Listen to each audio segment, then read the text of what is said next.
დილიდან თვალყურს ვადევნებ იმ შოუს, რომელიც წულუკიანმა შემოგთავაზა, აბსოლუტურად ჩემთვის ცხადი იყო, რომ მიქთია წულუკიანი იდგა როგორც რუსეთის ინტერესების გამტარებელი იმ კომისიაზე, იმიტომ რომ ყველა კითხვა, რომელიც მან დასვა, არ ეხებოდა იმ აგრესორს, რუსეთს, რომელმაც ეს ომი დაიწყო, არამედ ეხებოდა საქართველოს და საქართველოს ბრალეულობის გარკვეულწილად წარმოჩინებას და ის კითხვები და მათ შორის ის წახნაგები, რომელიც ამ კუთხით იყო წარმოჩენილი, ეს არის აბსოლუტურად რუსული ინტერესის და რუსული დღის წესრიგის გატარება თან როდესაც მთელმა მსოფლიომ როგორც იქნა გაანალიზა თუ რამდენად ტერორისტული სახელმწიფოა რუსეთი, როგორი აგრესორია და როგორ პირისპირდება საკუთარ მეზობლებს და მათ შორის საფრთხეს უქმნის ევროპის ქვეყნებს სამხედრო ძალის გამოყენებით. არა, რა თქმა უნდა, ისიც რა არის, მე თავად გახდით უშრების საბჭოში, მის მოადგილე, როგორც იცით და ჩვენ ვებგვერდზე, მაშინ იმართებოდა უშრების საბჭოდან ვებგვერდი, ომის ქრონოლოგია გვედო საიძე, რომელიც მე ახლა ტელეფონშიც მაქვს და რომელიც როგორც ვფიქრობ, გრიგოლ ვაშაძემ გადასცა თეა წულუკიანს და მე ამ მასალას, რომელიც საჯაროა, ვასწავლე ჩემ სტუდენტებს რუსეთის ჰიბრიდული ომის კუთხით 2008 წლის კონტექსტში და საიდან იწყება ეს ქრონოლოგია იწყება 2004 წლიდან, არა 8 წლიდან, არამედ 4 წლიდან მთელი ის სადაზორო საქმიანობა, ის ტერორისტული თავდასხმები, მათ შორის ეკონომიკური ემბარგოები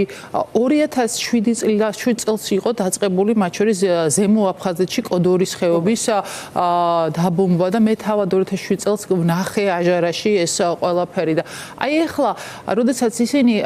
თითქოს ცდილობენ რომ სააკაშვილს დააბრალონ ეს ომი მიუხედავად იმისა რომ საქართველოს აბრალებენ ჩემთვის არის ძალიან მიუღებელი რაც არ უნდა მე განსხვავებული პოზიცია მქონოდა და მაქვს მიხეილ სააკაშვილთან მიმართებაში, იმიტომ რომ ცხინვალის კონფლიქტი იყო გამსახურდიას პერიოდში, შემდგომ აფხაზეთის ომი იყო ედუარდ შევარდნაძის პერიოდში და 2008 წელი იყო სააკაშვილის პერიოდში და არსად არ ქვია ამას ზვიად გამსახურდიას და ელცინის ან ედუარდ შევარდნაძის და ელცინის ომი, ამას ქვია საქართველო-რუსეთის კონფლიქტი და ისინი როდესაც ეხლა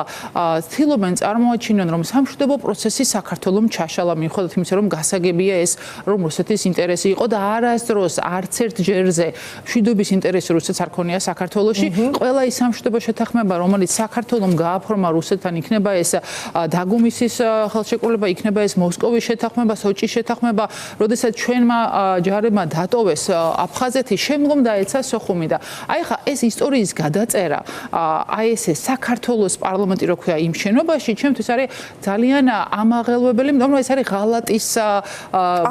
თვალხილული აქტი, რასაც მე უყურებ და აქ არ არის კიდევ ერთხელ ვიმეორებ ან სააკაშვილზე, ან შევარდნაძეზე, ან გამსახურდიაზე საუბარი. აქ არის საქართველოზე, რომელიც მუდმივად იყო რუსეთის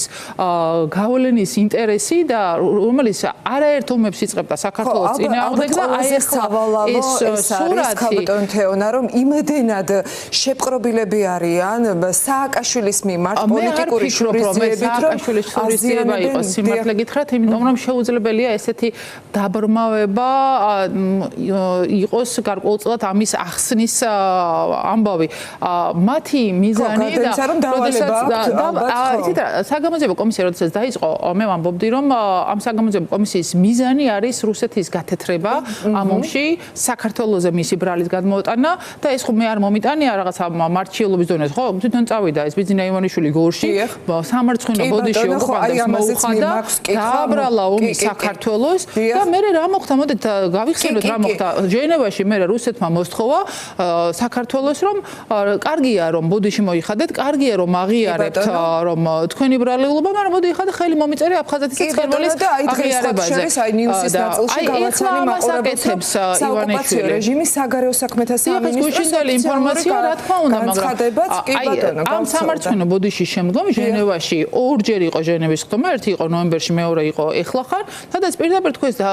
ტაში დაუკრეს ივანიშვილის ბოდიში და უთხრეს რომ ეხლა დაიწყეს საცხოვრების გავლება და აღიარება და მე ვეკითხები ეხლა თეა წულუკიანს აი ამ შოუში, რომელიც მონაწილეობს და რომელსაც საერთოდ როგორც ჩანს არც ერთი ოფიციალური დოკუმენტი არ აქვს აკითხული აგვისტოს ომზე, რომელიც საჯაროა, ხელმისაწვდომია და როგორც გრიგოლ ვაშაძემ გადასცა მას ეს აგვისტოს ომის ქრონოლოგია, რომელიც 2004 წლიდან იწყება, ეს ყველაფერი მას შეეძლო ენახა, მაგრამ სრულიად არაკომპეტენტური კომპეტენტური, სრულიად გამიზნულად შეტრიალებული, ამობრუნებული პირამიდის სურათი დახატა იქ რისთვის, იმისთვის რომ ერთის მხრივ ომი დაბრალდეს საქართველოს და მე ეს პრეტექსტად შექმნან იმისთვის რომ დიპლომატიური ურთიერთობები აღადგინონ რუსეთთან, ისე რომ რუსეთი ოკუპაციის უკან წაღებას რა თქმა უნდა არ გააკეთებს და დამატებით სუვერენიტეტის საფრთხეებს შეუქმნის ქვეყანას. ამიტომ ვარ მე დღეს გაბრაზებული, იმიტომ რომ ეს რასაც დღეს ივანიშვილის რეჟიმი აკეთებს, ეს არის სამშობლოს გაცხადებული ღალატის ქრონიკა და იმ ინტერესის პირდაპირი გატარება, რომელიც რუსეთს ყოველთვის ჰქონდა და ამ ვითარებაში, როდესაც ჩვენ ვხედავთ ჟენევაში უკვე რომ ამ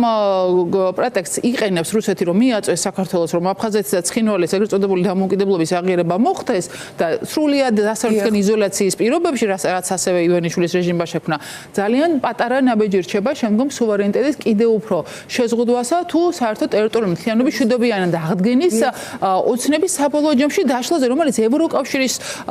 გაწევრიანების შესაძლებლობით შეიძლებოდა რომ მომხდარიყო და არა დასავლეთისგან იზოლაციის. კაპიტან თეონა მე მახსოვს ძალიან კარგად ზუსტად მაშინ როცა აი მართლა საზოგადოების თუ პოლიტიკური პარტიების თუ ყველას ძალიან სამართლიანი აღშფოთება მოყვა ბიძინა ივანიშვილის იმ ცნობილ ბოდიშის თემას რომელიც მან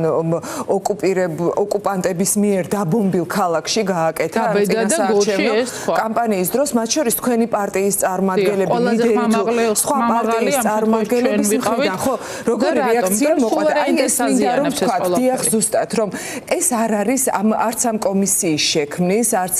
ქართული ოცნების კომისია ხო მიზანი არა მხოლოდ ის რომ რაღაც პოლიტიკური სანახაობა აჩვენოს ხო საკუთარ ამრჩეველს მაშინვე იყო საუბარი რომ მას რუსეთისგან აქვს კონკრეტული დავალება რომელიც ბოდიშით არ სრულდება და მიდის რაღაც კიდე უფრო სახიფათო წერტილამდე არის შემდეგი ფაზა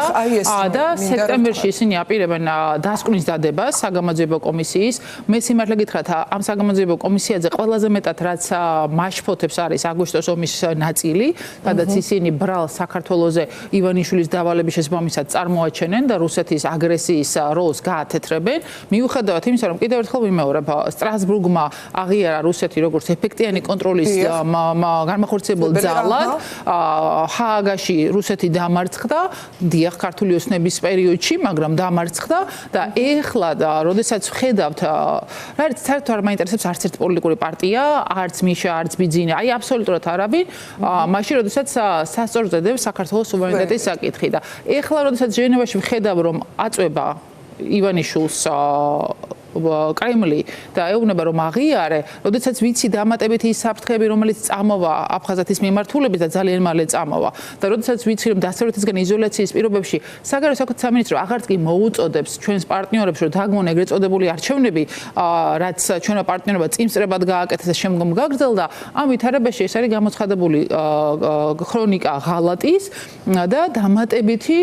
კარტ-ბლანში რუსეთისთვის რომ საქართველოს სუვერენიტეტის წინააღმდეგ კიდევ უფრო მარტივად იმოქმედოს და თან არ დაგვავიწყდეს რა სამართლებრივად რუსეთს აქვს წაგებული ყველგან საქართველოსთან იქნება ეს სტრასბურგი იქნება ეს ჰააგა მათ შორის საქართველოს ოკუპაცია გარდა იმისა რომ ჩვენ გვაქვს კანონი ოკუპაციის შესახებ და აღიარებულია საქართველოს შიგნით მათ შორის ჩვენ დასავლელი პარტნიორები საქართველოს ოკუპაციის ფაქტს აღიარებენ და აი მე მარტივი კითხვა მაქვს როგორ ფიქრობთ მას შემდეგ რაც ესენი დაადგენენ იმას რის დადგენაც უნდათ რა ბედიელის არაღიარების პოლიტიკას ეს ერთი რა შესაძლებლობა საქართველოს დასავლეთის პარტნიორების მხარდაჭერის გარეშე ამ სუვერენიტეტის უზრუნველყოფის თუნდაც იმ დონეზე რაც ეს აქამდე იყო მაშინ როდესაც ამერიკას ჰქონდა საბიუჯეტო კანონი რომ ნებისმიერი ვინც აღიარებდა აფხაზეთის და ცხინვალის ეგრეთ წოდებულ დამოუკიდებლობას ცენს ვერ მიიღებდა მაშინ როდესაც ევროკავშირი ყოველთვის ხმამაღლა განცხადებას აკეთებდა მაგრამ ამას წინ უწევდა საგარეო საქმეთა სამინისტროს საჯარო და დახურული მუშაობა და როდესაც სოხუმში აეროპორტი გახსნეს ლასტაჩკას მატარებელი შემოგორდა მაშინ როდესაც ოჩამჩირის საზღვაო ბაზა მშენებლობაზე გაცხადდა და იქ ფრეგატები უკვე არის მაშინ როდესაც მათ შორის ენგურზე საბაჟო ტერმინალის მოწყობა იყო დამთავრებული არ გამოვრიცხავ რომ ფსოუდან როგორც იყო მოლაპარაკება გადმოიტანონ ენგურზე პირდაპირ ის საბაჟო რითიც კიდევ უფრო დამატებით სუვერენიტეტის წინააღმდეგ იქნება ნაბიჯები და აი ამ ვითარებაში თეა წოლუკიანის პასუხისმგებლობა მაინტერესებს და დანარჩენი იქ მსხდომი პირების რომლებსაც საერთოდ წარმოდგენა არა აქვთ 2008 წლის ომზე, ისევე როგორც იმ რუსეთის ინტერესზე, რომელიცაც თვითონ თავისი ხელით ახორციელება. ერთი არის ისტორია, მეორე არის შეფასება და არ მინდა რომ დამავიწყდეს. ირაკლი ალასანიას მინისტრობის დროს დაიწერა ანალიზი აგვისტოს ომის და ეს იყო სამხედრო მიზნისთვის იმისთვის რომ ის შეცდომების ანალიზი რომელიც ომში ჰქონდა საქართველოს ახალშობილს რუსეთმა ბევრად კარგად გააკეთა თავის შეცდომების ანალიზი ვიდრე საქართველოს იმ პერიოდში და სამხედრო მიზნებისთვის გამოჯობესების ყუთით გააკეთებული იყო ეს დოკუმენტი იყო გრიფით საიდუმლო და კიდევ კარგი რომ გრიფით საიდუმლო იყო იმიტომ რომ პოლიტიკური ინსინუაციების სურვილი მაშინაც ჰქონდა ივანიშვილს თუ საიდუმლოზე წომა აქვს და ალბათ ექნებათ ეხლა დღეს ისეთ ხალხს აქვს მათ შორის იმ კომისიის წევრები საიდუმლოზე წომა რომელიც გასაგებია რომ რა კუთხით სვამენ კითხვებს მაგრამ მათ შეეძლოთ წაიკითხათ ეს დოკუმენტები მათ შორის ის დოკუმენტები აი ომის ქრონოლოგია სადაც ყველა სადაზვერო ოპერაცია მათ შორის ტერორისტული თავდასხმები საჰაერო და საარტილერიო დარტყმები კოდორის ხეობაში თუ წითელ უბანში ეს ყველაფერი ინფორმაციულად არის მოგროვებული და ჩანს ის ჰიბრიდული ომის მეთოდები პროქსი ომს უძახდა გრიგოლ ვაშაძე დღეს რომელიც მიმდინარეობდა და ამას ჩვენ ყველა ვხედავდით გარდა იმისა რომ ეს ჩემი სპეციალობაა მოსახლეობას ახსოვს ყველაფერი რაც ხდებოდა და სამოქალაქო თავდაცვაზე აი ყველა ძალიან რაზე გაუბრაზდა სიმართლე გითხრათ დღეს სამოქალაქო თავდაცვაზე როდესაც დღეს თეა წულუკიანი სვამდა კითხვას პატა დავით აიასთან ძალიან მაინტერესებს თეა წულუკიანს როდესმე თუ დაუსვამს კითხვას სამოქალაქო თავდაცვა დღეს მაინც თუ გვაქვს ადრეული შეტყობინებების სისტემა ამაზე პარლამენტში ვაპარაკობდი უშუალოების საბჭოდანაც საუბრობდით უამრავი წერილი მაქვს მიწერილი კრიზისების მართვის სისტემა როგორი კრიზისების მართვის სისტემა ყველა ამ კრიზისზე ჩანს ხო აი ყველა ამ კრიზისზე ნებისმიერი წყალდიდობა ნებისმიერი ხანძარი ადამიანების უბედურებით მთავრდება და დიდი თოვლი რომელიც სტიქია მაგრამ თოვსო იმან თქვა შალვა პაპუაშვილმა და რაზე მელაპარაკებიან აი თუნდაც ხელისუფლებაში რომ მოვიდნენ მას შემდეგ რა გააკეთეს ერთი ნაბიჯი მითხარით ან თუნდაც თავდაცვის გეგმების კუთხით რამე დოკუმენტი დამტკიცდა საერთოდ ამ ვითარებაში და როდესაც აი ამ ვითარებაში ესენი ლაპარაკობენ იმაზე რომ საქართველოს ბრალი წარმოაჩინონ დიახ იყო მაშინაც პრობლემები 2008 წლის ომის დროს და ამაზე უსაფრთხოების კუთხით ანალიზი გაკეთებული იყო და ამის შემდგომ კოორდინაციაზე და მართვის და კონტროლის კუთხით იყო დაწყებული მუშაობა, მაგრამ ეხლა დღეს უკრაინაში, როდესაც რუსეთის აგრესია მთელმა მსოფლიომ დაინახა და მთელმა მსოფლიომ განაცხადა, რომ რუსეთი აგრესორი და როდესაც ლაპარაკია ევროპული უსაფრთხოების არქიტექტურის შექმნაზე, სადაც უკრაინა იქნება მათ შორის და მთელი ევროპა დასული, აი ამ ვითარებაში რას აკეთებს საქართველოს არალეგიტიმური ხელისუფლება, აკეთებს რუსულ საქმეს და იმას, რომ რუსეთი გაათეთრონ და ეს არის კატასტროფა ჩვენი მშვიდობიანი ტერიტორიული მთლიანობის და სუვერენიტეტის აღდგენის ინტერესზე და ივანიშვილი რო დადიოდა სოფელ-სოფელ იმით ბუდკით, შუშის ბუდკით და რო ამბობდა რომ საკონსტიტუციო უმრავლესობა ამჭირდება და ხმები მომიცით რომ ტერიტორიულ მთლიანობას თუ მოვაწყობ ოპოზიცია ხმას არ მომცემსო, აი ეს ტყუილი კიდევ ერთხელ გაიშიფრა. ამითაც რომ ის აქ არის საკუთარი ფულის და ძალაუფლების შენარჩუნების ინტერესით საქართველოს სუვერენიტეტის და ტერიტორიული მთლიანობის ზიანის სანაცვლოდ და ეს არ ვიცი გარიგებით აქვს მას როგორ აქვს არ აბსოლუტურად არ მაინტერესებს ის დავალებას იღებს თუ ეს ამას შეუგნებლად აკეთებს შედეგი საბოლოო ჯამში ერთია და უამრავი დევნილი ყავს საქართველოში ისევე როგორც ემიგრაციაში როგორც ოკუპირებული აფხაზეთიდან ასევე ცხინვალიდან და მე ვფიქრობ მათ უნდა იცოდნენ თუ რას აკეთებს დღეს ივანიშვილი მათ შორის ამ საგამოძიებო ეგრეთ წოდებული კომისიით და როგორ ღალატობს ის მათ შორის მათ ინტერესს რომ მოხდეს მშვიდობიანად ქვეყნის გამთლიანება და დაბრუნდნენ დევნილები თავიანთ სახლებში. ხო, კი ბატონო და დიახ, სწორედ დევნილებმა და საქართველოს მოქალაქეებმა და ალბათ ბიძინა ივანიშვილის იმ მხარდამჭერებმა თუ მომხრეებმა, ვინც კიდევ ერთხელ მოატყვა აი მშვიდობის და ომის თემით და აი ამ პროპაგანდის ნიაღვარმა კიდევ ერთხელ შეაშინა ადამიანები ამ ხალხმაც კიდევ ერთხელ უნდა გაიგოს რომ სინამდვილეში ბიძინა ივანიშვილის მიზანი სულაც არ არის საქართველოს ტერიტორიული მთლიანობის აღდგენა გვახსოვს ხო წინასაარჩევნოდ როგორი კამპანია მიდიოდა რომ აი ბიძინა ეხა ფულს იხდისო და ხო ახალაც იყიდეს და არ მინდა დამავიწყდეს მე ვიყავი ის დეპუტატი პარლამენტში რომელიც ლაპარაკობდი ტერიტორიულ მთლიანობაზე და დეოკუპაციის საერთო ეროვნულ ხედვაზე რომელიც გახარიას პრემიერობის დროს ჩაიდო სამთავრობო პროგრამაში და ირაკლი კობახიძე როდესაც გაპრემიერდა მაშინ ირაკლი კობახიძემ თავად ამოიღო ეს დაპირება, რომ დეოკუპაციის განახლებული ხედვა, რომელიც თემურ იაკობაშვილმა განაახლა 2010-ში თუ 11-ში, მას მე არ გვაქვს. და აი წარმოიდგინეთ, ახლა პირდებოდნენ ხალხს, რომ ქვეყანას გავამთლიანებთ, შვიდობიანით ისე, რომ სტრატეგია და ხედვა არ ქონია განახლებული, რაც ივანიშვილის ოცნება საქართველოში მოვიდა, არ განახლებულა და მეტიც ის დაპირებაც, რომელიც ასევე მთავრობის პროგრამაში, სამთავრობო პროგრამაში იყო და რომელიც პარლამენტის რეზოლუციით დავავალეთ მთავრობას, ჰიბრიდულ საფრთხეებთან გამკლავების სტრატეგია ისიც ამოიღეს და მთელი ეს პროცესი კიდევ ერთხელ აჩვენებს იმ ჰიბრიდული ომის წარმატებას, რომელსაც რუსეთი ახორციელებს საქართველოში ივანიშვილის დახმარებით, ეგრეთ წოდებული მეხუთე კოლონის და მთავარი სამიზნე ამ შემთხვევაში კრემლის და ივანიშვილის ერთად არის ხალხის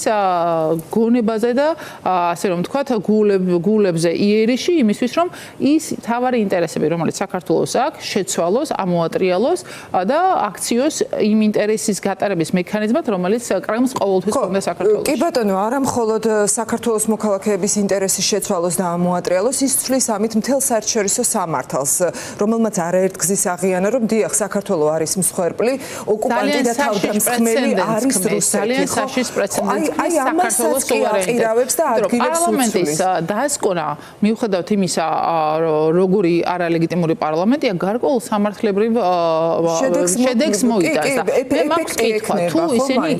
იმასაც ლაპარაკობენ ამას დასკვნაში საბოლოო ჯამში დაწერენ ამ შემთხვევაში რას უშვებით არაღიარების პოლიტიკას და როგორ დავიცვათ ჩვენი ტერიტორიული მთლიანობა როგორ არის აქ შესაძლებელი აფხაზეთი და ცხინვალი არის საქართველოს ნაწილი ისე რომ კრემლს დამატებითი ბერკეტი არ მივცეთ იმისთვის რომ აღიარების პოლიტიკა წარმატებით გაშალოს რაც სხვათა შორის დამარცხება იყო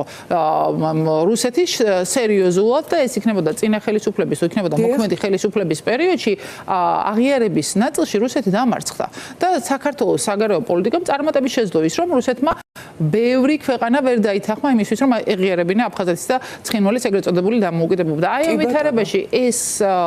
ძალა ავტორიტარული რეჟიმი რასაც აკეთებს ეს არის რუსეთის ინტერესების გატარება და მათ შორის ის კითხვები იქნება ეს თითქოს რომ სამშვიდობო ინიციატივები რატომ არ გამოვიდა და ამაში საქართველოს ბრალდების წარმოჩენა მაშინ როდესაც რუსეთი იყო ყოველთვის ის ძალა გაეროს ეგიდით მდგომი რუსეთი ვითომ ციფერ შაფოთიანები რომელიც იყო გამოყენებული მათ შორის საქართველოზე სამხედრო აგრესიის საწარმოებლად და აი ისტორიის არცოდნა არ არის დანაშაული ისტორიის გადაწერა ამ შემთხვევაში არის დანაშაული და აგრესორის სასარგებლოდ ისტორიის გადაწერის პროცესში მაინტერესებს თქვენი აზრი აი ამ კომისიის ხდომაზე ეგრეთ წოდებულმა დეპუტატებმა რომ დაგიბარონ მიხვიდოდით იცით რა არის ჩემთვის სუვერენიტეტის და ტერიტორიული მთლიანობის საკითხი იმდენად მნიშვნელოვანია რომ კარგად დავფიქრებ და მე დღეს სიმართლე გითხრათ რასაც უსმენდი იმ ადამიანებს რომლებსაც ქონდათ კვალიფიკაცია და გამოცდილება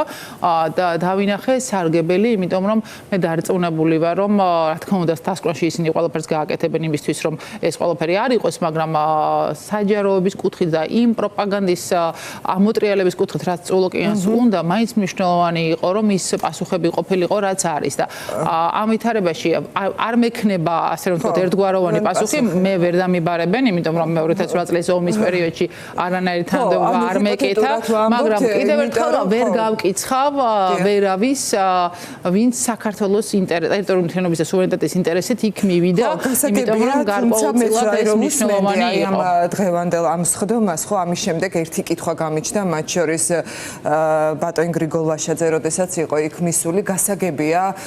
და ვიცით ყველამ ძალიან კარგად რომ ის რასაც ეს ადამიანები თუნდაც საქართველოს სახელმწიფოსთვის სასარგებლო პოზიციაზე როცა საუბრობენ ეს არავითარ შემთხვევაში დარწმუნებულები ვართ ხო რომ არ მოხდება დასკვნაში თუ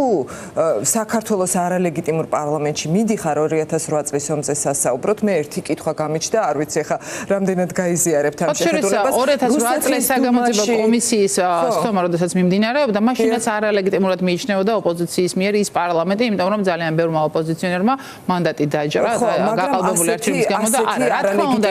ეს აბსოლუტურად სავითარებია საერთაშორისო, მაგრამ აქ კიდევ ერთხელ არის ეხა როდესაც ღიად სრულდება რუსული დავალება, ეს რა ვიცი, ალბათ იგივე გამოდის რუსეთის დუმაში რომ დაგიბარონ 2008 წლის ომზე სასაუბრო და იქ მიხვიდე და შეეცადო შენი თუნდაც მართალი პოზიციის დაცვას. იმიტომ რომ სამწუხაროდ ივანიშვილის პროპაგანდის მანქანამ გარკვეულწილად შექმნა ის წარმოდგენები, რაც მათ შორის აგვისტოს ომს უკავშირდება და ამ პროპაგანდასთან ბრძოლა და მათ შორის აი ამ საჯაროების კუთხით გარკვეულად განსხვავებული სურათის წარმოჩენა, რაც რეალურად ფაქტებს ემყარება, მე ვფიქრობ, რომ მაინც გარკვეულწილად არის სასარგებლო სუვერენიტეტ ტერიტორიული მთლიანობის დაცვისა და ამას არ ვამბობ ჩემი პარტიის გადასახედიდან, ამას ვამბობ როგორც თეონა კუბარდია, იმიტომ რომ ტერიტორიული მთლიანობა და სუვერენიტეტი არის ინტერესი, რომლის დაცვაც ჩვენი ვალდებულება მიუხედავად იმ რეჟიმისა, რომელიც ძირს უთხრის ამ ინტერესს. კაპიტან თეონა, აი მართლა სახეზია ის უდიდესი საფრთხე და რისკი, რომლის წინაშეც აყენებს საქართველოს სუვერენიტეტს ბიძინა ივანიშვილი მთელი თავისი ამ არაღიარებული პარლამენტით და ეგრეთ წოდებული დეპუტატებით. ამ ვითარებაში რა შეიძლება გაკეთდეს და მათ შორის რა შეიძლება გაკეთდეს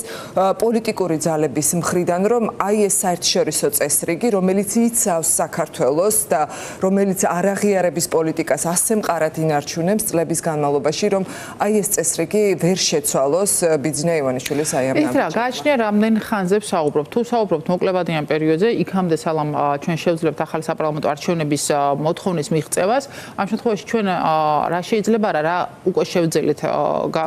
გავგვეკეთებინა, ამას გეტყვით, იქნება ეს სუვერენიტეტის კუთხით საუბარზე, მათ შორის ქვეყნის გარეთ თუ ქვეყნის შიგნით, მათ შორის აი მე მაგალითს მოგიყვანთ, როდესაც დე ფაქტო პრეზიდენტის ეგრეთ წოდებული არჩევნები იყო ოკუპირებულ აფხაზეთში, ჩვენი პოლიტიკური პარტია დილიდანვე გააკეთა განცხადება, რომ არაღიარება და მოწოდება მათ შორის პარტნიორებზე რომ არ მომხდარიყო. გიორგი გახარია, რომელიც მიუნხენის კონფერენციაზე იმყოფებოდა მაშინ და რომელმაც იმუშავა პარტნიორებთან იმისთვის, რომ შესაბამისი მხარდამჭერი განცხადებები ყოფილიყო, ამას შედეგი მოყვა და წამოვიდა ეს მხარდამჭერი განცხადება, მიუხედავად იმისა, რომ საგარეო საქმეთა სამინისტრომ 3 საათზე გააკეთა უკვე განცხადება, როდესაც ჩვენ ეს პროცესი დაწყებული ჰქონდა. ამიტომ სუვერენიტეტი ჩემთვის ისეთი საკითხია, რომ ამ კუთხით ყველამ უნდა ვიმუშაოთ, ყველა პოლიტიკურმა პროდასავლურმა ძალამ, ისევე როგორც შესაბამისმა თუნდაც ფიზიკურმა პირებმა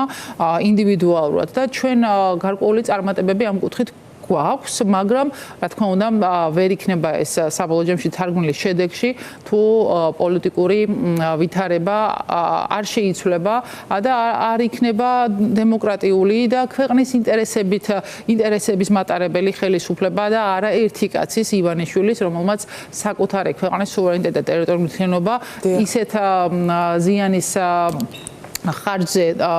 დააყენა უკვე და ისე სასწორზე შეაგდო, რომ შეუქცევადად უკვე ამ პროცესის უკუსვლა აუცილებლად წავა.